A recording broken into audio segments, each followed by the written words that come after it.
வணக்கம் இடமுலம் நேர்களே. இன்று நம்மளுடன் மூத்த பத்திரிகையாளர் முத்தலீஃப் அல்குல் இணைந்திருக்கிறாரு. அவர்கிட்ட பார்த்தீங்கன்னா, ஒரு தலைப்பு மட்டும் இல்லாம நெறைய விஷயங்கள் அரசியல்கிட்ட வந்து கேட்டு தெரிஞ்சுக்க போறேன். வணக்கம் ஐயா. வணக்கம். எப்படி இருக்கீங்க? நல்லா இருக்கேன். நம்ம பிரஸ் பத்தியே பேச ஆரம்பிச்சிடலாம். ஊடகத்த பத்தி பேசி ஆரம்பிச்சிடலாம்னு நெனைக்கிறேன். நீங்க ரொம்ப நாளா இந்த மாரி ஒரு இன்டர்வியூ குடுக்கறது மட்டும் இல்லாம, களத்துல போயிட்டு வரதுனால 2 விதமான அந்த ஊடக பணியும் நீங்க உங்களுக்கு தெரியும். அதோட நல்லது, கெட்டது அப்படிங்கிறது. அப்படி இருக்கிறப்போ நியூட்ரலிட்டி அப்படிங்கிறது ரொம்ப முக்கியம். ஒரு சார்பா ஒரு கட்சிக்கு பேசுறதும், ஆளுங்கட்சிக்கு பேசுறது அப்படிங்கிறது ரொம்ப கடினமான விஷயமே இல்ல. ஈஸியா ம். அத பண்ணிரலாம். ஆனா இன்னைக்கு பார்த்தீங்கன்னா, ஊடகத்துல வேலை செய்றவங்கள ஒரு ஃபேக்டரி மாரி, அத அச்சடிக்கிற மாரி பார்த்தீங்கன்னா, உற்பத்தி பண்ணணும் அப்படிங்கிறதுக்காக, இப்போ ஊடகத்துறையில அரசாங்கமே பார்த்தீங்கன்னா, இதழிகள் துறையில சில விஷயங்கள்லாம் பண்ணியிருக்காங்க. அதுல யாரெல்லாம் நிக்கிறாங்க அப்படின்னு பார்த்தீங்கன்னா அப்படியே அறிவாலயத்துக்கும் அதுக்கும் சார்பு ஊடகவியலாளர்கள். இல்ல இப்ப அப்படியே அறிவாலயத்துல கலைஞர் டிவில ஒர்க் பண்றவங்க எல்லாம் நிக்கிற மாரி ம். இருக்கு. ஒண்ணா பார்க்கறதுக்கு. அவரும் நின்னாரு. கலைஞர் டிவில அவரு இருக்கவங்க. என்னாரு. இப்போ இப்படி இருக்கிறப்போ, இன்னைக்கு இருக்கிற பெரிய பெரிய செய்தி ஊடகங்கள்ல தலைமை பதவியில எல்லாரையும் போய் கரெக்ட்டா உட்கார வச்சுட்டாங்க. அவங்க எடுக்கிறவங்க வேலை செய்ற ஆட்கள் எல்லாம் பார்த்தீங்கன்னா, பெரியாரியவாதிகளா இருக்கட்டும், இல்ல கம்யூனிஸ்ட் மாரி எடுக்குறாங்க. நான் தப்பா சொல்லல. பெரியாரியவாதிகளா இருக்கலாம், கம்யூனிஸ்ட்டா இருக்கலாம். ஆனா ஒரே மாரி உள்ளவங்கள இன்னைக்கு ஊடகத்துல அந்த ஈக்கோ சிஸ்டம்ல உட்கார வைக்கிறது மட்டும் இல்லாம, இப்போ உற்பத்தியும் பண்ணிரலாம் முடிவு பண்ணிட்டாங்க. இத இம்பேலன்ஸா எப்படி இருக்கு. பார்க்குறீங்க? இம்பேலன்ஸா இது போய்க்கிட்டு இருக்கு. இது ரொம்ப சமூகத்துக்கு நல்லது இல்ல. நீங்க எப்படி வலதுசாரி கருத்துக்கள ஒரு பக்கம் ஒரு டைம்ல இதாச்சோ, அதே மாரி இடதுசாரி கருத்துக்கள்ன்ற போர்வையில, பெரியாரிய கருத்துக்கள்ன்ற போர்வையில எனக்கு என்னன்னு பண்றது? நீங்க சொல்றீங்க பெரியாரிஸ்ட்டுகள் அப்படின்னு. நீங்க பார்த்தீங்கன்னா, பெரியாரிஸ்ட்டுன்னு பேசுறவங்க அவங்க தனிப்பட்ட வாழ்க்கையில பார்த்தீங்கன்னா, அவன் ஒரு ஆணாதிக்கவாதியா இருப்பான். ம். தனிப்பட்ட முறையில கடவுள நம்புறவனா இருப்பான். ஹிப்போக்ரட். ம். அவனுடைய திருமணம் இந்த மாரி வரும்பொழுது, இந்த சடங்குக்குள்ள போயிடுவான். கேட்டா எங்க வீட்ல சொன்னாங்க. நான் என்ன பண்றதுன்னு. அப்ப இந்த மாரி விஷயங்கள்லாம் இவர்கள் உண்மையிலேயே பெரியாரிஸ்ட்டுகள்னா, பெரியாரிஸ்ட்டுகள் கிடையாது. பெரியாரிஸ்ட்டுகளே பார்த்தீங்கன்னா என்ன, பெரியார் தீக்கால இருக்கிறவங்கலாம் பார்த்தீங்கன்னா, ஆ செக்ஸ்லேருந்து விடுதலை அடையணும்னு சொல்லிட்டு தப்பான வழிகாட்டுற வேலையெல்லாம் நம்ம பார்க்குறோம். அசிங்கப்படுறத பார்க்குறோம். அப்போ முறையான வாழ்க்கைன்றது தான் ஒரு சரியான இது. எந்த இதுல இருந்தாலும் நல்ல விஷயங்கள எடுத்துக்கங்க. என் போன்றவருடையது அதுதான். நான் திமுக, தீவிர திமுக. அது என்ன ஃபேமிலியே திமுக. இஸ்லாமியர்கள் பெரும்பாலும் அப்படித்தானே இருப்பாங்க. ம். அப்ப திமுக. இன்னைக்கும் எங்க குடும்பத்தில எல்லாரும் திமுக வாக்களிக்கிறவர்கள் தான். நான் ஒரு 84லலாம் பார்த்தீங்கன்னா, இளைஞர் அணிலலாம் இருந்திருக்கேன். இவரு சுப்பு வச்சு கூட்டமே போட்டிருக்கோம். ம். ம். நாங்க ஒரு டீம்லாம் சேர்ந்து. அ ஆனால் ஒரு 92க்கு பிறகு இடதுசாரி கருத்துக்களை ஏத்துட்டு இடதுசாரிகள் பக்கம் வர்றோம். 2004 வரைக்கும் பார்த்தீங்கன்னா, அது உள்ள டிராவல் பண்ணும்பொழுது அவர்களுக்குள்ளேயே பிரச்சனை இருக்குது. அதாவது இவர்கள் சொல்லுறதுக்கும் செயலுக்கும் சம்மந்தம் இல்ல. அப்படின்னு சொல்ற பொழுது, இன்னொன்னு அவர்களே நியமிக்கிற பணியை நம்ம செஞ்சு, அத இன்டர்னல் ஆடிட்டிங் இந்த மாரி விஷயங்கள்ல ஊழல கண்டுபிடிச்சு குடுத்தா, அத மலுப்புற ஏற்பாடுகள் செய்யப்படுது. கண்டுபிடிச்சு குடுத்தவர் மேலேயே இது பண்ணி வெளியில அனுப்புற ஏற்பாடுகளா நடக்குது. ரைட். மார்க்சியம் வேற, மார்க்சிஸ்ட் பார்ட்டி வேற ம். அப்படின்றது தான் நம்மளுடைய பதிலா இருந்துட்டு வருது. அப்ப இந்த மாதிரி விஷயங்கள்லாம் வரும்பொழுது, நம்ம வெளியில வரும்பொழுது தான் ஒரு பார்வை விசாலமாகுது. அதுவரைக்கும் நீங்க பாஜக காரர்களை இவர்கள்லாம் பார்க்கும் பொழுது, கொலவெறியா இருக்கும். இவர்கள் கொடூரமானவர்கள், இவர்கள் இதுன்னு. மனிதர்களே இல்ல. மனிதர்களே இல்லன்னு. ஆனா வந்து பார்க்கும் பொழுது, இல்ல சிலரு ஒரு குரூப்பு தவறா அந்த இத ஏத்துக்கிட்டு, இந்த இஸ்லாமிய வெறித்தனமா இருக்கிறாங்க. அந்த மாரிலாம் பண்றான். அவன திருத்தவும் முடியாது. அடிப்படைவாதிகளா இருக்காங்க. அவன திருத்தவும் முடியாது. ஆனா பெரும்பாலும் பார்த்தீங்கன்னா, அவங்க வழக்கமான இருக்கிற மனிதர்கள் மாரி தான் இருக்கிறாங்க. அவர்கள்ட்ட அந்த இதுவும் இல்ல, எந்த பார்வையும் இல்லை அப்படின்னு. இன்னும் சிலர் ரொம்ப நேர்மையாளர்களாக இருக்கிறதெல்லாம் நம்ம பார்க்குறோம். அதே மாரி தான் எல்லா இடத்துலயும் இருக்காங்க. திமுகலயும் நேர்மையாளர்களும் இருக்கிறாங்க. நல்ல மனம் உள்ளவர்களும் இருக்காங்க. இந்த மாரி ஆட்களும் இருக்காங்க. அதிமுகலயும் இருக்கிறாங்க எல்லாம். அப்ப நம்ம அந்த பார்வையோட தான் டிராவல் பண்ணணும்னு 1. 2வது நீங்க ஒரு பத்திரிகையாளர்னா முதல்ல வெளியில வந்துரணும். இருக்கிறத பதிவு பண்ணணும். ஒரு அனலிஸ்ட்டா இருக்கணும். இன்னைக்கு நான் ஓகேன்னு சொன்னா எனக்கு ஒண்ணும் பிரச்சனை இல்ல. இந்த சார்புல நம்மளும் அந்த இடத்துல நிக்கலாம். நல்ல ம். இடத்துல உட்காரலாம். ஆனால் அது நம்ம வேலை கிடையாது. அந்த எப்படின்னா நம்ம 2020ல இவர்களுக்கு ஆதரவா நம்ம வேலை செஞ்சு நம்ம பண்ணும் பொழுது, அப்போ ரொம்ப சந்தோஷமா இருந்ததுல்ல. அப்ப ஒரு புத்திசாலி, ஒரு அறிவாளிகள் பட்டியல்ல இவரு அப்படின்றது. அவர்கள் ஒண்ணும் இல்லாதவங்க, அநீதிக்கு எதிரானவர்கள். ஆனா அதே வேலைய நீங்க செய்யும் பொழுது, அதே இது சுட்டிக்காட்டல் நடக்கும் பொழுது, எதிராளிகளாக வேற எதா போறோம். ஆனா ஒரு செக்ஷனு இப்ப நான் சொன்னேன்ல, அந்த முதல் தலைமுறை பட்டதாரிகள், குடும்ப ரீதியாக இந்த ஏதோ ஒரு வகையில இங்க பெரிய தாக்கமே பெரியாரு, இந்த அண்ணா அப்படி வளர்ந்தவர்கள். இவர்கள் மன மன ரீதியாகவும் இதுல இருக்கிறாங்க. இரையாகி இருக்காங்க. இன்னொரு பக்கம் சலுகைகளும் கிடைக்குது. அப்ப நம்மளுக்கு இஷ்டப்பட்ட இடத்துல நமக்கு சலுகைகளும் கிடைக்குது. இப்ப வட மாநிலங்கள்ல பாஜக ஆதரவு பத்திரிகையாளர் இருப்பான். அவனுக்கு சலுகைகளும் கிடைக்கும். அவன் இந்த சைடே வரமாட்டான். ராகுல் எல்லாம் கொலவெறியோட பார்ப்பான். டபுள் தமாக்கா அவங்களுக்கு. ஏன் ஆ அவங்க திருப்பி இதே காங்கிரஸ் டபுள் பக்கம் டமாகா போணும்? தான் இங்கேயும் ம். நடக்குது. அப்போ அந்த விஷயத்துல தான் நம்ம பார்த்த பல பேர் போன கவர்மெண்ட்ல அதிமுகவிற்கு எவ்வளோ நெருக்கமாக இருக்கா வெளியே தெரியாம அதற்குன்னு ஆளுங்களை போட்டுக்கிட்டு அவர்களை புரோக்கர்களாக பயன்படுத்தின பலரும் இன்னைக்கு நான் வந்து பார்க்குறேன் இந்த சைடில் இருக்கிறாங்க. சரி. பேர் சொல்ல விரும்பல. அப்போ அந்த மாதிரி ஒரு வாழ்க்கை நல்லா இருக்குது. அவர்கள் வாழ்க்கை வசதியாக இருக்குது. சொந்த ஃப்ளாட்டு, வீடு, காரு இருக்கிறார்கள். ஆனாலும் நீங்க பார்த்தீங்கன்னா, சமூக வலைதளங்கள்ல இதிலெல்லாம் வந்து அவர்கள் எந்த அளவுக்கு விமர்சிக்கப்படுகிறான்றது ஒரு பக்கம். இதுதான் இன்னைக்கு அரசியலாக போகுது. இதுல இன்னொரு சொல்றேன். ஏடிஎம்கே இப்போ ஊடகங்கள அவர் தப்பு பண்ணிட்டாங்க. அவர்கள் போராட்டம் எல்லாம் அந்த ஓபிஎஸ் இவர்களோட சண்டை, அண்ணாமலையோட சண்டைன்னு காலம் கடந்த 5 கழிஞ்சிருச்சு. வருடமா அப்படியே போயிடுச்சு. அவர்களும் இந்த ஊடகங்களை கையில் எடுக்கிறது, "நீ அப்பா அங்க வாங்கிட்டு போடுறியா? நானும் தர்றேன். என்தியம் போடு." இந்த ஒரு ஈக்குவாலிட்டிய பண்ற வேலை, ஆளுங்கள கையில எடுக்கிற வேலைய ஆரம்பத்துல இருந்தே பண்ணியிருக்கணும், பண்ணல. சார் ஆனா டிஎன்ஏல இருக்கணும்ல சார். திமுகக்கு நீங்க இன்னைக்கு நம்ம எல்லாரையுமே டிஎன்ஏல உற்பத்தி பணம் பண்றாங்கன்றது வாங்குறது குற்றச்சாட்டா சொல்றேன். டிஎன்ஏல பணம் வாங்குறது. இல்ல அப்புறம் திமுகவா இருக்கட்டும், இடதுசாரியா இருக்கட்டும், அவங்க எல்லாருக்குமே அந்த டிஎன்ஏலே இருக்கும். அங்க பாத்தீங்கன்னா இந்த மாதிரி வந்து எழுதுறவங்க இருப்பாங்க, பிளாக்ஸ் எழுதுறவங்க இருப்பாங்க, பத்திரிகையாளர்கள் வந்து இயற்கையிலேயே உருவாகும். ஆனா இப்போ வந்து செயற்கையா உருவாக்குறன்றதான் எனக்கு குற்றச்சாட்டு. ஆனா அதிமுகவுக்கு ஃபர்ஸ்ட்ல இருந்தே அந்த மாதிரி இல்ல இல்லையா? இல்ல. ஆனா ஒரு வகையான ஒரு ஜெயலலிதா இருக்கிற வரைக்கும் கூட ம். அந்த பேலன்ஸ் பேலன்ஸ் இருந்துச்சு. இருந்துச்சு. ஏன்னா ஆளுங்கட்சி அது இதுன்னு. ஏன் ஆளுங்கட்சி வரும்போது மட்டும் அங்க டிஎன்ஏ எங்க போயிடுதுன்னு நான் கேட்கிறேன். ம். இப்ப நாளைக்கு ஏடிஎம்கே ஆட்சி வந்தா இதுல பாதி பேர் அங்க இருப்பான். ரகசியமா இருப்பான். காட்டிக்க மாட்டாங்க. நமக்கு தெரியும். இவன் எவன புரோக்கரா வச்சிருக்கான். ம். திடீர்னு ஒரு ரிப்போர்ட்டர் நல்லா இருப்பான். பவரா இருப்பான். என்னடா அப்படின்னு மத்தவன கூப்பிட்டு கேட்டா, "சார் அதான் சார் எல்லாம். அவன் தான் எல்லாம் பார்த்துக்கிறான்." ஏடிஎம்கே பீரியட்லயே செக்ரட்டரியேட்ல ஒரு சிண்டிகேட் டீம் இருந்தது. எப்பவுமே. இருந்தது. அப்பதான் வந்தது. நான் பார்த்து கமிஷன் ஆபீஸ்லயோ இல்ல மற்ற இடங்கள்லயோ சிண்டிகேட் டீம் இல்ல. நான் பார்த்து இருந்தது கோர்ட்ல இருந்தது. ம். அது கூட இந்த பணத்தை வாங்கி தின்றது ஒரு மைனரா இருந்தாலும், எதுல சிண்டிகேட் இருந்தாங்கன்னா, நியூஸ் போடுறதில்ல. இந்த தீர்ப்பு வந்திருக்கு, ஒரு 10 தீர்ப்பு வந்திருக்குன்னா, 4 நாளைக்கு வச்சுக்கலாம். ஆ. இன்னும் 2 நாளைக்கு போடலாம். 1 போடவே கூடாது அப்படின்னு பெரிய பத்திரிகைலாம் முடிவு பண்ணுவாங்க. அப்போ போடவே மாட்டாங்க. இந்த சிண்டிகேட்டிசம் இருந்தது. அத உடைச்சது இது சேனல்கள் வந்த பிறகு, குறிப்பா அந்த புதிய தலைமுறையில சுப்பையா போன்றவர்கள்லாம் வந்தாங்க. அவங்கலாம் வந்தோனே பிரேக்கிங் அதெல்லாம் போட ஆரம்பிச்சு, இது கொஞ்சம் உடைஞ்சது. உடைய ஆரம்பிச்சோனே இன்னைக்கு அது இல்ல. கோர்ட்ல நீங்க நெனைச்சா நியூஸ் எல்லாம் நிப்பாட்ட முடியாது. நீ வேணா நிப்பாட்டிக்க நான் பிரேக்கிங் குடுத்துறேன். போடுறான். போட்டி அப்ப நீ வந்துருச்சு. பிரேக்கிங் நான் ஒண்ணு. அந்த போட்டி. மாரி இன்னைக்கு ஆயிடுச்சு.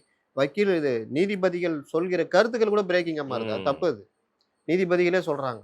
நாங்க சொல்றதெல்லாம் தலைப்பு செய்தி ஆக்காதீங்க. தீர்ப்புல வர்றது தான் மேட்டர் அப்படின்னு.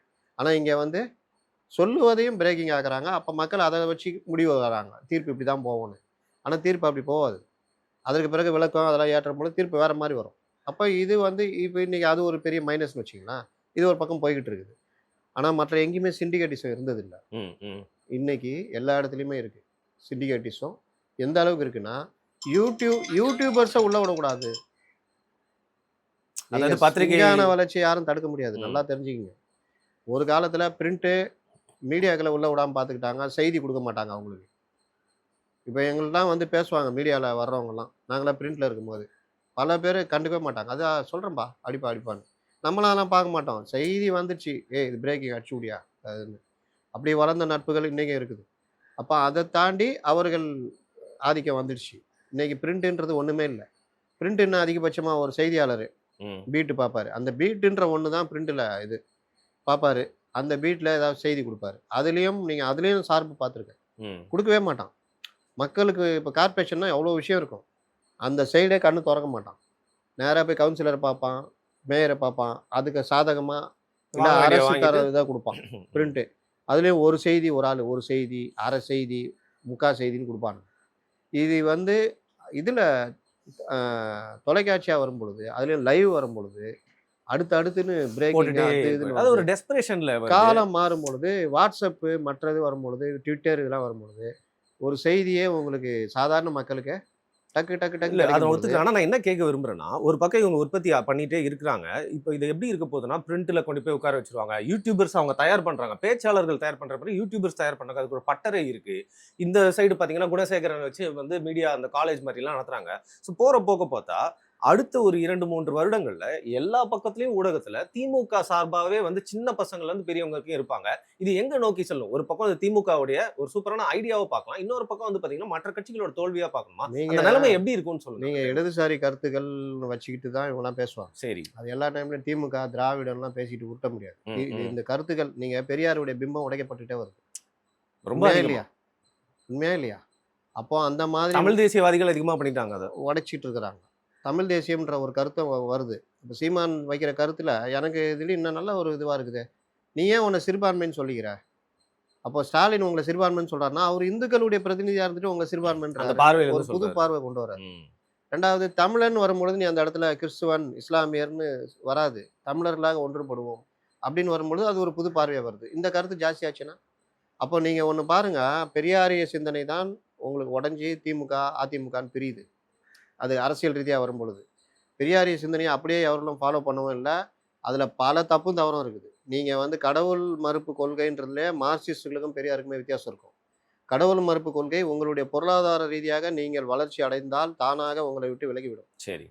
கடவுள் நம்பிக்கைன்றது. எல்லா தேவையும் சரியாயிடுச்சுன்னா என்ன பண்ணுவீங்க? கோயிலுக்கு போறத குறைச்சுக்குவீங்க. நான் ஏன் ஒரு போகணும்? கட்டத்துல பயப்பட மாட்டீங்க. நான் நல்லா இருக்கேன். எனக்கு என்ன அப்படின்னு. ஆனாலும் உங்க டிஎன்ஏக்குள்ள அது இருந்துகிட்டே இருக்கும். கஷ்டம் வரும்போது கடவுள் நினைப்பீங்க. இதுதான் மனிதனுடைய சுபாவம். இதுல போயிட்டு உங்கள வந்துகிட்டு கிண்டல் பண்றது, முட்டாள்ன்றது, இந்த மாதிரி ஒரு வகையான நெகட்டிவ் பிரச்சாரம் மூலியமா உங்கள கடவுள் மறுப்புலேருந்து மாத்துறதுன்றது வந்து நடக்கவே நடக்காது.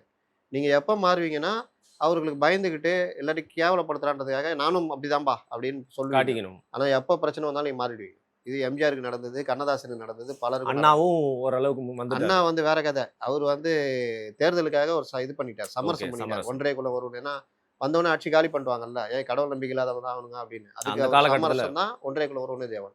எம்ஜிஆர் வந்து கடவுள் மறுப்பாளரா இருந்தாரு. அவங்க இதுலயே அது எவ்வளவு பெரிய தப்பு பாருங்க. ம், அவருக்கு நாடக குழுவிலேயே திருநீர் வச்சுட்டு பொட்டு வச்சுருந்தா திட்டுவாராம். ஏன் ம். வச்சுட்டு வர்றீங்க அப்படின்னு. இது பக்கா தவறான விஷயம் இது. எனக்கு நம்பிக்கை இல்ல. ஆனா நான் உங்க நம்பிக்கையை மதிக்கணும். இதுதான் பகுத்தறிவு. கரெக்ட்டா? புரியுது. உங்கள நான் தயார்படுத்தணும். உங்கள நான் கிண்டல் பண்ணக்கூடாது. இல்ல ஆனா அந்த மாரியே பத்திரிகையாளர்கள் உருவாயிருப்பாங்களே இன்னும் 2, 3 வருஷம் கழிச்சு பாத்தீங்கன்னா, ஒரே உருவா விதமான அது பிரீடு தானே அது இருக்கும் எதுவுமே கேக்குறேன். நடக்காதுங்க. ஆ, ஒண்ணு ஆ. தெரிஞ்சுங்க. உலகம் அப்படின்னா நீங்க எல்லாமே மாறிடும். இன்னைக்கு வலதுசாரி சிந்தனை முழுவதுமாக இந்தியாவை ஆக்கிரமிச்சிருக்கணும். இந்துக்கள் நாம எல்லாரும் ஒன்று பண்ணோம்னா 90% இருக்கான். இன்னைக்கு பிஜேபி பெரிய கட்சியா இருக்கணும். ஆனா ரெசிஸ்டன்ஸ் இருக்கும்ன்றீங்க கிடையாது. அப்போ. ஆமா. என்னைக்குமே எதிர்த்து போராடுகிற தன்மை மாற்று சிந்தனையில இருந்துகிட்டே இருக்கும். நீங்க என்னதான் சொன்னாலும், நீ அவனுக்கு என்ன பகுத்தறிவு ஊத்துனாலும், ஒரு கட்டத்துல அத வச்சே சிந்திப்பான். ம். ஆமா, இல்ல அப்படின்னுவான். இன்னொன்னு, இவர்கள் இந்த மாரி தயாராகும் பொழுது, இவர்களுக்கான சலுகைகள் கிடைக்கும் பொழுது, ஆட்சி மாற்றம் வந்தா அந்த சலுகைகள் இங்கே கிடைக்கும்ல. கரெக்ட். இந்த போதகர்களே அங்க இருப்பாங்க. நிச்சயமா. அப்ப இப்ப சிஷ்யர்கள் எங்க இருப்பாங்க? அதனால இந்த கருத்துக்கள் இதுக்குள்ள மாற்றவன் மாட்டிக்கிட்டு ஒரு செக்கு மாடு மாரி ஓடுறவன் இருப்பான். இதனால தயாராகி அதுலேருந்து தேடல் வரவன் இருப்பான். அது சரி. ஒரு பார்ட் தனியா நடக்கும். Okay, okay. இப்போ அடுத்து மத்த விஷயங்கள் பேசுறதுக்கு முன்னாடி கடைசியா எனக்கு ஊடகத்த பத்தி ஒரு கேள்வி கேட்கணும். வரக்கூடிய தேர்தல்ல வந்து பாத்தீங்கன்னா, எப்படிலாம் இதற்கு முன்னாடி மீடியாவ பயன்படுத்தியிருக்காங்க எல்லா கட்சிகளும் நம்ம பார்த்திருக்கோம். அது வந்து டிவி, நியூஸா இருக்கட்டும், நியூஸ் பேப்பர், அப்புறம் யூடியூப் சேனலு. இப்போ அதையும் தாண்டி வந்து பாத்தீங்கன்னா, யூடியூப்ல வரக்கூடிய ஆட்ஸ், எல்லா இடத்துலயுமே இருக்கிற ஹோர்டிங்ஸ், அதுக்கப்புறம் பொதுவான சில ட்விட்டர் கணக்குகள், இன்ஸ்டா கணக்குகள் மாரி உருவாக்கி, அவன் பாத்தீங்கன்னா கட்சி சார்பா இருக்க மாட்டான். பொதுவாவே எழுதிட்டு இருப்பான். டப்புன்னு மாறிடும். பங்களாதேஷ்லேருந்து எழுதுவோம். என்னென்னலாம் அது வைரலான ஃபோட்டோ அது எல்லாருக்கும் எக்ஸ்போஸ் ஆயிடுச்சு. திமுக பொதுவா வந்து இப்போ வந்து ஊடகங்கள், சமூக வலைதளங்கள், எக்ஸா இருக்கட்டும், இன்ஸ்டாகிராம் எல்லாத்தையும் வந்து வரக்கூடிய தேர்தல்ல எப்படி பயன்படுத்த போறாங்க? புதுசா என்ன நுணுக்கங்கள்லாம் வெளிய வரப்போகுது? இதுல ஏஜென்சிஸ் வேற இருக்கு. அவங்களோட பங்குக்கு என்னலாம் பண்ண போறாங்கன்னு சொல்லுங்க. நீங்க திமுக, அதிமுக, கலைஞர், ஜெயலலிதா காலம் ம், வரைக்குமே ம், ம். இந்த விஷயங்கள்லாம் இல்ல. இல்ல பெருசா. ஏன்னா, எப்பவுமே ரத்தமும் சதையுமாக பிரச்சனைகள் அடிப்படையில் தான் மக்கள் தீர்மானிக்கிறாங்க. அதுல கொஞ்சம் கூட்ட குறைகிற வேலைய வேணா இந்த இன்ஃப்ளூயன்சர்களும், ஸ்ட்ராட்டஜிஸ்ட்டுகளும் பண்ணுவாங்க. சரி. ஆனா, இன்னைக்கு ஸ்ட்ராட்டஜிஸ்ட்ன்ற போர்வையில எவன்லாம் ஒரு 10 கம்ப்யூட்டர் 10 பேர் வேலைக்கு வச்சுட்டு ஒரு ஆஃபீஸ் செட்டப் வச்சிருக்கானோ, அவன்லாம் ஸ்ட்ராட்டஜிஸ்ட்டா மாறிட்டான். ம், ம், ம். இன்னும் பல பேருக்கு இவர்கள் பெரியசா நம்புகிற சூப்பர் ஸ்டார் ஸ்ட்ராட்டஜிஸ்ட் பிரசாந்த் கிஷோருக்கே 90 தமிழ்நாட்டு அரசியல் தெரியல. தெரியுது. இன்னைக்கு பல கட்சிகள்ல ஈவன் ஏடிஎம்கே உட்பட இருக்கிற ஸ்ட்ராட்டஜிஸ்ட்டுகளுக்கு தமிழ்நாட்டு அரசியல் தெரியல.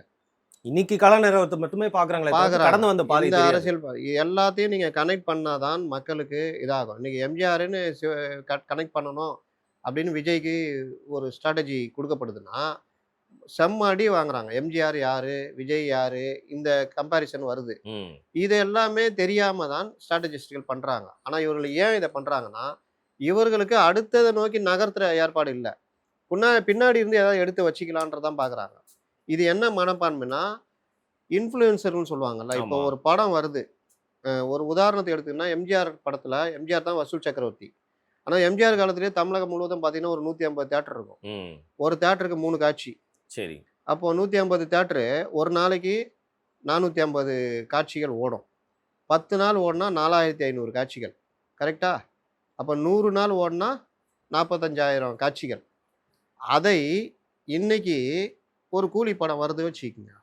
உங்களுக்கு இன்ஃப்ளூயன்சர் வச்சு கூஸ் பம்ப் அது இதுன்னு சொல்லி உங்கள 2 வாரத்துக்கு புக் பண்ண வைக்கிறான். அதில நீங்க வெளியிடும்போதே 3 நாள் லீவு நாளா இருக்கும். நம்ம மனநிலை இப்ப எப்படி ஆயிடுச்சுன்னா, லீவுனா சினிமாக்கு போணும். போணும். போணும், சாப்பிடணும், சினிமாவுக்கு போணும், சுத்தணும். இன்னொன்னு இந்த படத்த நான் முதல்ல பார்த்துடணும். அந்த வர்ற மீடியாக்காரங்கள்ட்ட நான் ஏதாவது சொல்லணும். பேசணும். இல்ல போஸ்ட் போட்டுறணும். இல்ல நான் நான் வந்து பார்த்துட்டேன்னு. Facebookல இதில ம். போடணும். இந்த மனநிலை பிளஸ் ரசிகர்கள். இத வச்சுக்கிட்டு 1 வாரம் ஓட்டுறாங்க. ஸ்கிரீனிங் பார்த்தீங்கன்னா, 2000லேருந்து 2500 ஸ்கிரீனிங் தமிழ்நாட்டுலன்னு வச்சுக்கங்க. 2000 ஸ்க்ரீன் வச்சீங்கன்னா, ஒரு நாளைக்கு அவரு வந்து 10 நாளு ஓட்டுனால 450 ஸ்க்ரீன் தான். 2000 ஸ்க்ரீன்னா கணக்கு போட்டுங்க. 40 நாள் ஓடுற கணக்கு. 1 வாரத்தில எடுத்துடுறாங்க. 1 வாரத்தில 40 நாள் இல்ல. அதையும் தாண்டி எடுத்துடுறாங்க. இந்த வசூலு. அப்போ இதில இன்ஃப்ளூயன்சர்கள் எவ்வளோ அளவுக்கு பயன்படுறாங்க தெரியுதா? சேம் இதே டெக்னிக் தான் அரசியல்ல இவர்கள் கொண்டு வர பார்க்குறாங்க. இவரு வந்து இது, அது இதுன்னு. இன்ஃப்ளூயன்சர்கள் பயன்பட மாட்டார்கள். இப்படி தப்பா இம்பாக்ட் இருக்காதுன்றீங்க. இப்படி தப்பா அந்த நேரத்துக்கு இருக்கும். நீண்ட கால இம்பாக்ட் இருக்காது. வேற ஒரு மேட்டர் வரும்போது அடிபட்டுரும். சரி. அப்போ நீங்க இப்ப லவ்வே எடுத்துக்கங்க. இயல்பா வருகின்ற ஒரு காதல் இருக்குல்ல, அது நீடிக்கும். ஒரு பப்ல பார்த்துட்டு பழகுறவங்க, ஏதோ ஒரு பிரச்சனை வந்தா முட்டிட்டு போயிடும். ஏன்னா இவங்க சிந்தனையும், அவங்க சிந்தனையும் ஒரு ஒத்து விதமான வராது. இதுல தான் இணைவாங்க. இவர்கள்ட்ட இருக்க பிளஸ் அவரோட பிளஸ் தான் இணையும். ஒரு நெகட்டிவ்னு வரும்போது உடைஞ்சிரும். இயல்பா வர காதல் இருக்குல்ல, அது பிளஸ், மைனஸ்லாம் பார்த்துக்கிட்டு தான் வந்திருக்கும். அது வந்து நிக்கும் நீண்ட காலத்துக்கு. சேம் இதே பேட்டர்ன் தான். இப்ப நீங்க இன்ஃப்ளூயன்சர்ன்னு போடுறீங்க. இந்த போட்டார்ல, ஒரு நாள் 1 வாரத்துல உடைஞ்சிச்சா? கோலிக்கும், ரொனால்டோக்கும் தான் உலகத்துல பெரிய அளவுல லைக் இது கிடைக்குது. அதிகமா சோசியல் மீடியால ரொனால்டோக்கே ஃபாலோ பண்ற கிடைக்குது. ஹியூமன் வந்து ரொனால்டோ. இந்த பாட்டை 4,00,00,000 பேர் பார்த்தார்கள். அதனால இந்த படம் பயங்கரம்னு சொல்றது. ஆனா, அங்க வந்து பார்க்கும் பொழுது, படம் ஒண்ணுமே இல்லன்னோன ம். அடிபடும். இதுதான் இந்த இன்ஃப்ளூயன்சர் வேலை பார்க்குறாங்க. இது வந்து ஸ்ட்ராட்டஜிஸ்ட்டுகள் ஒரு பெரிய ஸ்ட்ராட்டஜியா நினைக்கிறாங்க. இது தவறு. அப்போ இந்த மாதிரி ஒரு இப்போ 1,00,00,000 பேர லைக் பண்ண வைக்கிறாங்க. அந்த 1,00,00,000 லைக்க வச்சுக்கிட்டு, பாருங்க விஜய்க்கு 1,00,00,000 பேரு ஒரு அப்டின்னா, பந்தா. அந்த பந்தா அதன் மூலியமா டிராவல் பண்ணலாம்னு நினைக்கிறது. அது வீழ்ந்துரும். நீங்க எதுல நிப்பீங்க? இதே விஜய் அந்த ம். ஆணவ கொலை பத்தி ஏ ஏறி நின்னு பேசுறாரு. இளைஞர்கள் ஏன் ஒரு தாழ்த்தப்பட்ட சமுதாயத்திலிருந்து வந்தவன் காதலிக்கிறது தப்பா? உங்களுக்கு ஜாதி மேல இருக்கட்டும் விருப்பம். ஆனா, அவன கொல்ற அளவுக்கு ஏன் போறீங்க? போறீங்க. அந்த குடும்பத்துக்கு யார் பொறுப்பு? அதே மாரி லாக்அப் டெத்த விரிவா, அதே மாரி தூய்மை பணியாளர். இது எல்லாம் பார்த்தீங்கன்னா, கீழ் மட்டத்தில இருக்க எம்ஜிஆர் அப்படிதானங்க ஆனாரு. எம்ஜிஆருக்கு என்ன பேஸு? மக்கள் பிரச்சனை பத்தி மக்கள் பிரச்சனைய பத்தி பேசினாரு. மக்களோட நின்னாரு. இன்னொன்னு அவர் கூடுதலாக சினிமா பாலத்தில அவர் சினிமால கொண்டு வந்த கருத்துக்கள் இயல்பாக வலு அடித்தட்டு சேர்த்தது. மக்கள், ம். பெண்கள் குறிப்பா விரும்புனாங்க. அதற்கு பிறகு அவருடைய தனிப்பட்ட வாழ்க்கையிலயும் அவர் செஞ்ச தான தர்மங்கள் அவருக்கு ஒரு ப்ளஸ்ஸா அமைஞ்சது. ப்ளஸ் டிஎம்கேல அவர் இருந்த அந்த பாதிக்கு மேல வந்த தொண்டர்கள், மற்ற விஷயங்கள் எம்ஜிஆருக்கு. இது எதுவுமே இல்லாம வெறுமனே 1,00,00,000 பேர லைக் பண்ண வைக்கிறேன், அத பண்ண வைக்கிறேன்னா, நீங்க வந்து ஒரு ஜூம்லா இல்ல இந்த காமிக்கிறீங்க. விளையாட்டான எல்லா கட்சிகளும் இந்த தேர்தல்ல அதிகமா பண்ண போறாங்க. வேற வழி இல்ல. பண்ணி தான் ஆகணுங்கிற மாரி நான் இந்த ஆயிடுச்சுல்ல. இடத்துல வேறுபடுறேன். ஆ. இப்ப எடப்பாடி பழனிசாமி இதே ஜூம்லா காமிச்சுட்டு வீட்ல உட்காரலல்ல. எடப்பாடி பழனிசாமி மேல என்ன குற்றச்சாட்டு வந்தது? ம். அதிமுக செயல்படல. ஐடி விங் செயல்படல செயல்படல. பெருசா. ம். இப்பவும் செயல்படல. இப்போ ஒண்ணும் பெருசாலாம் இல்ல. நான் எதிர்பார்க்கலாம். இதுக்கு அடிக்கணுமா? அடிக்கலையா? இதுக்குன்னு அடிக்கணுமா? அடிக்கல. அப்ப இன்னும் அவர்கள் வேகம் பயங்கரமா இருக்கணும். அவங்க நாளைக்கு யோசிக்கிறாங்கன்னா, இவங்க நாளன்னைக்கு யோசிக்கணும். ம். இவங்க நேத்து யோசிச்சுட்டு இருக்கிறாங்க. அதனால அத விட்டுருங்க. எடப்பாடி பழனிசாமின்ற தனிப்பட்ட கேரக்டர் சொல்றேன். அவருடைய செயல்பாடுகள் எப்படி இருக்குது? எப்படி இருக்குது? அது இருக்கு. சேலத்திலே இருக்காரு. சென்னைக்கு உழைக்கிறாரு வராரு. செம்மையா. ஆனா இன்னைக்கு இந்த எழுச்சி பயணம்னு கிட்டத்தட்ட ம். 100 சில்ற கவர் தொகுதி பண்ணிட்டாரு. கவர் பண்ணிட்டாரு. கிட்டத்தட்ட ஒரு 60,00,000 மக்கள பார்க்குறாரு. இது வந்து அந்த இடத்துல போற இடத்துல பிரச்சனைகள பேசுறாரு. இத தானே நான் இப்ப சொன்னேன். விஜய் பேசணும்னு. அப்போ நீங்க அந்த இடத்துல டிஎம்கே இயற்கையாவே அதுல இல்ல. ஏன்னா பிரச்சனைக்குரியவர்கள் அவர்கள் தான். ம். பல இடங்கள்ல சந்திக்க முடியல மக்கள போய். அப்போ மக்கள தைரியமா சந்திச்சு பேசும்பொழுது, ரீச் ஆவுறது ஜாஸ்தியா இருக்கும். ம். இதுக்கு ஊடகங்களும் துணை புரியணும். ஊடகங்களை இவர்கள் இழுத்து ஒரு பக்கம் வச்சிருக்காங்க. அதிமுகவும் ட்ரை பண்ணுச்சு. சரி. ஊடகங்களை எங்களுக்கு ஆதரவா அத செய்தி இது இப்போ போடுதல். நீங்க சொல்றது. இப்போ இப்போ. ஆ. திடீர்னு தானே வரும் இவங்களுக்கெல்லாம். அப்போ வரும்பொழுது இவர்கள் வெரி ஸ்ட்ராங்கா அங்க இருக்காங்க. கட்டமைப்பு அப்படி இருக்கு. அப்படி இருக்கு. கொஞ்சம் நகர்ந்தாலும் அங்க தெரியுது. ஒன்ஸ் நீங்க அங்க இதாயிட்டீங்கன்னா, கமிட் ஆயிட்டீங்கன்னா இங்க பண்ண முடியாதுல்ல. அந்த பயத்திலேயே இருக்கிறாங்க. அப்ப ஏதோ போறது. அப்போ யூடியூப் நீங்க பார்த்தீங்கன்னா, இந்த கேட்டீங்கல்ல இந்த மாதிரி ஒரு ஒரு செட் ஆஃப் பீப்பிள் ஊடகத்துல வர்றது, அவர்கள் அவமானப்பட்டா கூட அது கவலைப்படல பார்த்தீங்களா? ஆமா. சீமான் பிரஸ் மீட்டா இருக்கட்டும், விஜயகாந்த் பிரஸ் மீட்டா இருக்கட்டும், நேத்து டிஆர் பாலுவா இருக்கட்டும், யோவ் போயா! போயா. அந்த இடத்துல என்ன பண்ணணும்? ஏங்க ஏன் கோவப்படுறீங்க? பத்திரிகையாளர்களே எப்படிங்க அப்படின்னு பேசுவீங்க? நான் பேசுனா நல்லா இருக்குமா திருப்பிக்கிட்டு? நான் கேட்கறது நானாங்க கேட்கறேன். நான் ஒரு மக்கள்கிட்ட இருக்கிற கேள்வி, பொதுவான எல்லார்ட்டையும் இருக்கிற கேள்வியை நான் வைக்கிறேன். பதில் சொல்லிட்டு போங்க. ஏன் கோவம் வருது? இல்ல நோ காமெண்ட்ஸ்ன்ட்டு போங்க. போயான்னு என் மேல கோவப்படுறது என்ன சார் இருக்குது? என்கிட்ட வாங்குறவன் தான் நீ அப்படிங்கிற மாதிரி ஒரு பார்வை சேம் வந்துருச்சு. அதேதான். நீங்க பிரிண்ட் இருக்கிற வரைக்கும் குறிப்பிட்ட சிலர்ட்ட மட்டும் பிரிண்ட் இருந்தது. இந்த அரசியல் கட்சிகளுக்கும் பிரிண்ட்ல இருக்கவங்களுக்கும் சம்மந்தம் இருக்காது. புரியுது. தினகரன் ஒண்ணு வந்தா பிறகு அது திமுக சார்புன்னாங்க. அப்பவும் அவர்கள் நியூட்ரலா திமுக செய்தியும் வரும். அவர்கள் இந்த அளவுக்கு ஒரு இதுவா போல. இப்ப ம். இருக்கிற மாரி இல்ல. இப்ப வேற மாரி போயிடுச்சு வச்சுக்கங்க. அப்போ எப்ப காட்சி ஊடகம்னு வருதோ, அவரவர்கள் சொந்தமா தொடங்குறாங்க. அப்படி தொடங்கும் பொழுது அவர்கள் பார்வை எப்படி இருக்குன்னா, ஏன்டா வேலை செய்ற வந்தவ நீ? ம். அப்ப மத்தவனையும் நீ நாளைக்கு என் இதுக்கே வருவ. இந்த பார்வை. இதுக்கு இன்னைக்கு வர்றவர்கள் ஒரு காலத்துல எழுதி ஒரு தன்மானம் இருக்கிறவன் பத்திரிகையாளரா இருப்பான். சரி. இல்ல போடா நான் தனியா எழுதிட்டு போறேன்னுவான். இன்னைக்கு அப்படியா? ஏதோ ஒரு இன்ஜினியரிங் முடிச்சுட்டு சம்மந்தமே இல்லாம இல்லாட்டி டிகிரியே ஜர்னலிசம் முடிச்சா கூட தியரிக்கல் ஒண்ணும் தெரியல. அப்ப அவங்க வந்து இங்க உட்காரும் பொழுது சாட் ஜிபிடி பத்திரிகையாளர்கள் ஆயிட்டாங்க. சாட் ஜிபிடிய கூட நீங்க கரெக்ட்டா பயன்படுத்தணுங்க. தப்பா பயன்படுத்தினா அது உங்களுக்கு இஷ்டத்துக்கு குடுக்கும். எனக்கு என்னன்னு குடுக்கும். அது குடுத்தது கரெக்ட்டா தப்பான்னு உங்களுக்கு தெரியணும்ல. அது பகுத்தாய்ந்து பார்க்கணும் நம்ம. அதுக்கு நாலேட்ஜ் வேணும்ல. அதான் ஜேர்னலிசம். ஆ அது கிடையாதுல்ல. யாராவது ஒரு நியூஸ் போட்டா, அதை எடுத்து கூடுதல் குறைச்சல் எழுத்து போடலாம். இன்னைக்கு அதிகபட்சம் 2 பேராகிராஃப் மேல யாராலும் எழுத முடியல. கேட்டா கான்டென்ட் ரைட்டர்ஸ். யாரு? Content writers. என்ன எழுதுவப்பா? நான் எழுதியிருக்கேன். பார்த்தா இல்லையே இது அதில வந்திருக்கே. இல்ல சார் அது. அவ்வளோதான். நீங்க அப்போ உங்க நினைக்கிறத கூட உங்களால எழுத முடியாத அளவுக்கு மொழி அனாதைகளாக தங்கிலீஷ்ல இந்த மாரி தான். அதுக்கு தான் இப்ப சாட் ஜிபிடி இதெல்லாம் வந்திருக்கு எழுதிட்டு இருக்கிறாங்க. இந்த மாரி நிலைமையில தான் தேர்தல் நோக்கி அரசியல் ஓகே. ஸோ கட்சிகள் இம்பாக்ட் நகர்கிறது. கம்மியா இருக்குன்றீங்க நீங்க. ம். அடுத்து பார்த்தீங்கன்னா வந்து நம்ம பேசிட்டு இருப்ப இந்த காணொளி வர்றப்போ வந்து ஃபுல்லா ட்ரெண்ட் ஆக போறது ஸ்டாலின் இன் யூரோப் அப்படிங்கிற கொத்துக்குறி தான். அந்த ஹேஷ்டேக் தான். ஸோ ம். என்ன பண்ண போறாருன்னு நினைக்கிறீங்க? ஜெர்மனி, ஸ்டாலின் இன் யூரோப்பே யூரோப். தான் லாஸ்ட். அது மோடியே பீட் பண்ணிட்டாருங்க. அவரோட வெரைட்டி ஆஃப் கண்ட்ரீஸ் வந்து பார்த்தீங்கன்னா ரொம்ப வித்தியாசமா இருக்கு. இப்போ என்ன இந்த கடைசியா போறாரு. துபாய் போனார் 6000 கோடின்னு ஆச்சு. எங்க முதலீடு? கேட்டா நாங்க சொல்றோம்ல, அதான் வெள்ளை அறிக்கைன்னாங்க. அதற்கு பிறகு பல இது போனாங்க. ம். இப்போ சமீபத்தில ஒரு இது பெருமையா போட்டிருந்தாங்க. மாண்டியாஸ் ஒர்க்டு அப்படின்னு. ம். ம். அது ம். வந்து இந்த எம்ப்ளாய்மென்ட் உடைய குரோத் இந்த மாரி விஷயங்கள். அதில வந்து நாங்க தான் டாப்பு அப்படின்னு போட்டிருந்தாங்க. அது வந்து 2021லேருந்து இருக்குது. அது வந்து அதுக்கப்புறம் இம்ப்ரூவ்மெண்ட்ன்னு பார்த்தா ஒண்ணும் இல்ல. நேத்து அதில வந்து தமிழ்நாடு 15%, குஜராத் 12% போட்டு சரி. பெருமை படுத்தினாங்க. அந்த விவகாரத்தில இந்தியாஸ் இண்டஸ்ட்ரியல் ஒர்க் ஃபோர்ஸ் அப்படின்ற இது வந்து ஆ அதில யாரு நம்ம இதுன்றது நம்ம தான் டாப்ல இருக்கோம். ம். 15% குஜராத்லாம் அப்புறம் தான் அப்படின்ட்டு. அதில நேத்து முதலமைச்சர் ஒரு இது போட்டிருந்தாரு. திராவிடத்தால் வாழ்கிறோம். திராவிடமே நம்மை உயர்த்தும். எல்லோரையும் வாழ வைக்கும். அமித்ஷா முதல் பழனிசாமி வரை திமுக ஆட்சியை பழித்துரைக்கும் அனைவருக்கும் ஒன்றிய பாஜக அரசே தந்துள்ள நெத்தியடி பதில் ம். ம். அப்படின்னு போட்டு சட்டம் ஒழுங்கை பேணி காக்கும். தொழில் செய்வதற்கான சூழலை மேம்படுத்தி தடையற்ற மின்சாரம் போக்குவரத்து வசதிகள் என அடிப்படை கட்டமைப்பு இப்போ சாத்தியமாயிருக்குது. இதான் திராவிட மாடல் அதுன்னு போடுறாரு. சரி. இதுக்கு அண்ணாமலை கேள்வி கேட்குறாரு. நீ சொல்றீங்க ரைட் ஓகே ம். 15%ன்னு. ஆனா அந்த எம்ப்ளாய்மெண்ட் உடைய குரோத் எவ்வளோ இருக்குன்னா 1.2%. யூபியில் 1.2. இதில் மகாராஷ்டிராவில் 0.7. இங்கே ஒன்றுமே இல்லை அப்படியே தான் இருக்குது அப்படின்றாரு. இன்னொன்று 6000 கோடி என்ன ஆச்சுன்னு கேட்குறாரு. 6000 ம். கோடி துபாயிலேருந்து கொண்டு வந்தீங்களே என்ன ஆச்சு? தமிழ்நாடு இதுவரைக்கும் மொத்தம் முதலீடு 37,000 கோடி தான். இதே நேரத்தில் குஜராத் 2,89,110 கோடி. மகாராஷ்டிரா 1,65,000 கோடி. உத்தரப்பிரதேசம் 56,000 கோடி. எங்க சொல்லுங்கன்னு இன்னை வரைக்கும் இந்த முதலீடுகள் வருமானம் இந்த 10 லட்சம் கோடிலாம் சொல்றாரு. அதுக்கான வெள்ளை அறிக்கை விடுங்கன்னா இன்னை வரைக்கும் விடல. எந்த இதுன்றதெல்லாம் அத கிடையாது. பத்தி கேட்டதுக்கு கோவம் வேற பட்டாரு. கோவப்படுறாரு. அப்போ இந்த இதெல்லாம் இப்போ ஜெர்மன் போறாரு, பிரிட்டன் போறாருன்னு பலரும் வந்து தங்க நாட்டுக்கு வர வச்சு முதலீடுகளை வாங்குறதெல்லாம் இருக்குது. ம். இவர்கள் இதே எடப்பாடி பழனிசாமி போனப்போ அவரை கிண்டல் பண்ற வேலைலாம் பண்ணாங்க. அவர் கோட் ஷூட்லாம் ஆ போட்டு போனாரு. இவரு ரெயின் கோட் போட்டு போறாரா? சார் இல்ல சார். நல்லா இருக்கு. பார்க்க ஸ்டைலா நல்லா தான் இருக்கு. இருக்கு. நல்லா சார் இருக்கு. ஏன்னா அவரு ஒரு ஹீரோ கணக்கா இருக்காரு சார். ஹீரோ கணக்கா இருக்காரு. ஆ. அது நமக்கு தேவையில்லையே. அதான் நான் நமக்கு கேட்கிறேன். காமராஜர் வந்து பாத்தீங்கன்னா, நம்ம ஊர் ஆள் மாரியே இருப்பாரு. ஆனா நல்லாட்சி குடுத்தாருல. ம். அண்ணாதுரை இருந்தாரு. இல்ல நான் என்ன கேட்கிறேன் சார், இப்போ வந்து காலம் மாறிருச்சு. நீங்க ம். வந்து நெறைய அந்த பந்தாலாம் பண்ணி ஒரு மேக்கப் பண்ணா, ஏன் பண்றாங்கன்னு மக்கள் கண்டுபிடிச்சுடுறாங்க. அப்படி ம். இருக்கிறப்போ இவங்க இன்னும் மக்கள வந்து முட்டாள்னு நெனைக்கிறாங்களா?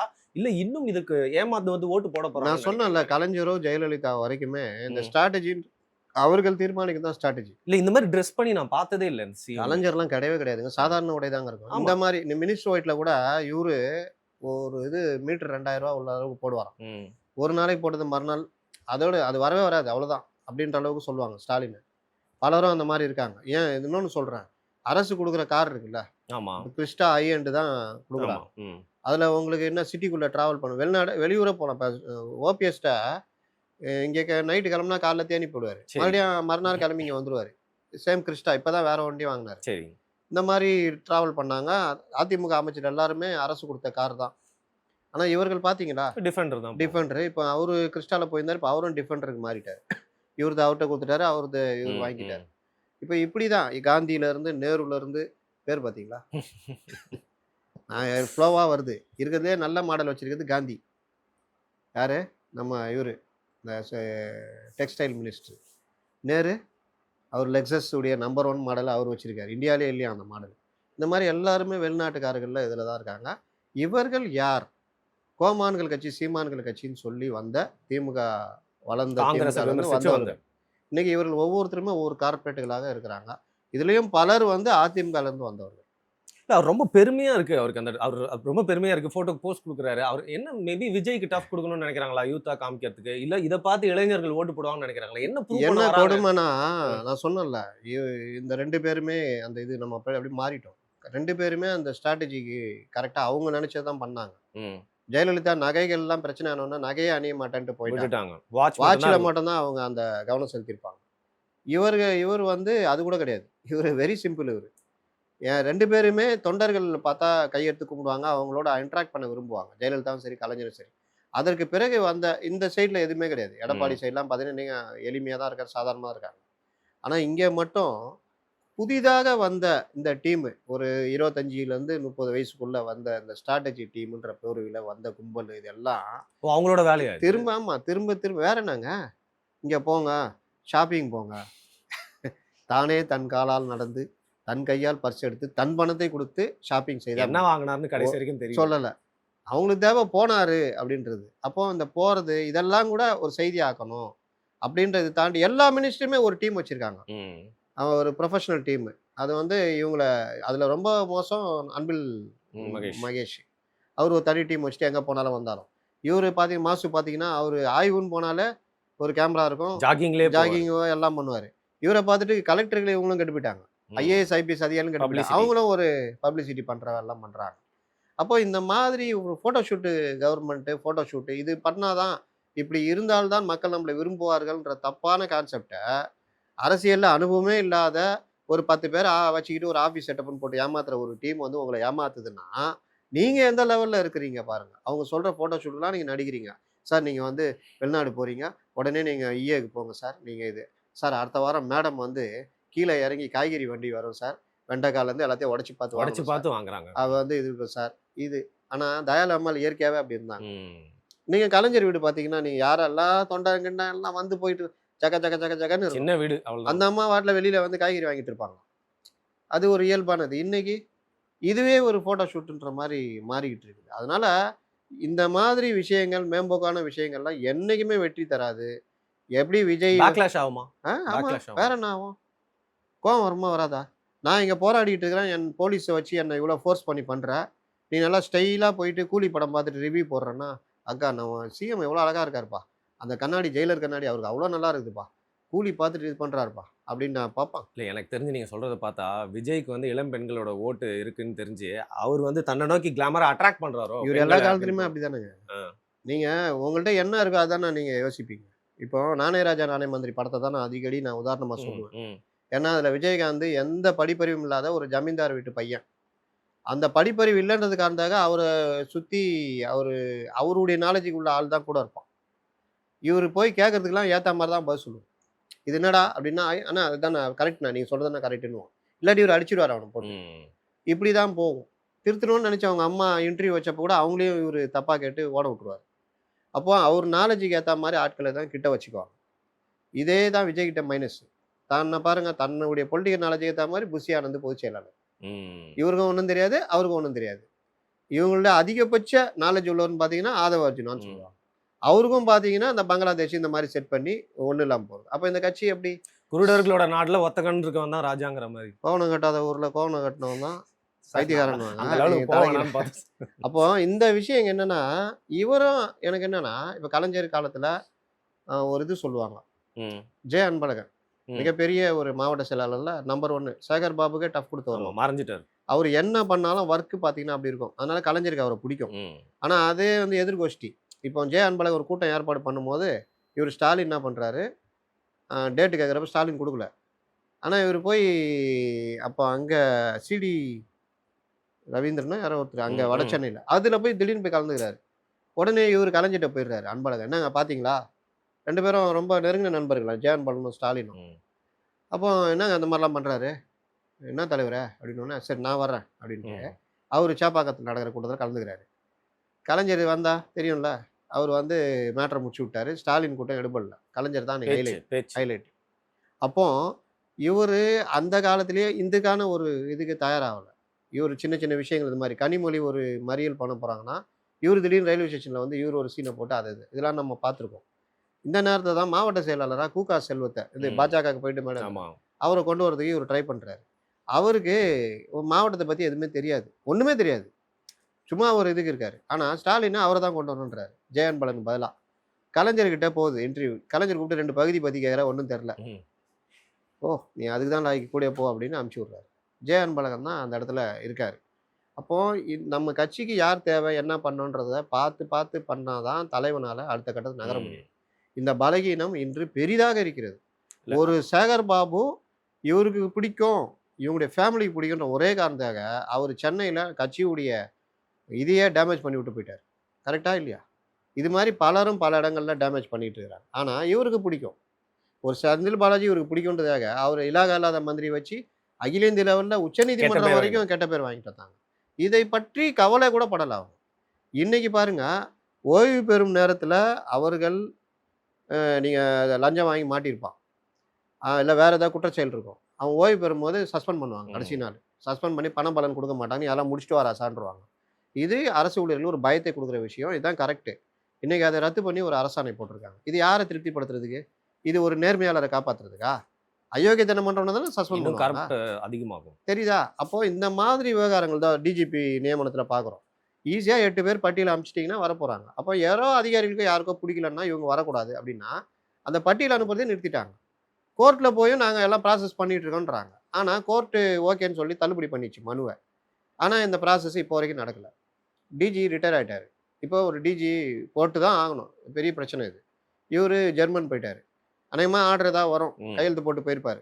அப்போ பொறுப்பு டிஜிபின்னு போடுறீங்கன்னா, இந்த பிரச்சனைக்கு யார் காரணம்னு பார்த்தீங்கன்னா, சிஎம்மா காரணம். இந்த மாரி இருக்கிற கும்பலு தவறா வழிகாட்டுறது. வழிகாட்டுறாங்கன்றீங்க. அப்ப நல்லத சொல்ற அதிகாரிகள் கூட கிட்ட போ முடியாது. சார் இது ம். சரியில்ல சார். இவ்வளோ நாளா நம்ம ஒரு அந்த உச்சநீதிமன்ற இத கடைபிடிச்சிருந்தோம். யார் டிஜி வந்தாலும் நம்ம சொல்றத தான் சார் கேட்க போறாங்க. அதனால அதெல்லாம் பார்க்காதீங்க. அப்படின்னா அவருக்கும் என்னங்க சீமா அகர்வால தெரியுமா? ரத்தோர தெரியுமா? அப்ப ரத்தோரையும் சீமா அகர்வாலையும் தெரிஞ்ச கும்பலு இது வேணான்னு முடிவு எடுக்குது. எங்க வைக்கணுமோ அங்க அந்த வச்சுறாங்க. முடிவை சிஎம் எடுக்கிற முடிவா மாத்துறாங்க. சரி. இப்போ இதுதான் வந்து இங்க பிரச்சனை. நீங்க அந்த வெங்காயத்த உடைச்சு பார்த்து உரித்து பார்த்தா. வெண்டைக்காவ உடைச்சு பார்க்க ஆ, வாங்க. என்னோட கடைசி கேள்வி நீங்களே வந்துட்டீங்க. ஆ. வந்து பார்த்தீங்கன்னா, எடப்பாடி பழனிசாமி அவர்கள் வந்து பார்த்தீங்கன்னா, ஆங்கர் டிடி கூட வந்து ஒரு பேட்டி ஆமா, குடுத்திருப்பாரு பார்த்திருப்பீங்க. ஆமா. அதுக்கப்புறம் 2 நாளுக்கு அப்புறம் வந்து துர்கா ஸ்டாலின் அவர்கள் ம், தந்தி டிவிக்கு ஒரு பேட்டி குடுக்குறாங்க. ம். இப்போ களத்துல வந்து துர்கா ஸ்டாலினே போன வாட்டி அந்த பூஜை அறையெல்லாம் பண்ணாங்க. இப்போ அதையும் மீறி வந்து ஒரு பேட்டி நீங்க எப்படி பார்க்குறீங்க நீங்க? கலைஞர் இருக்கிற வரைக்கும் இந்த மாரி விஷயங்கள அனுமதிச்சதே கிடையாது. ம்.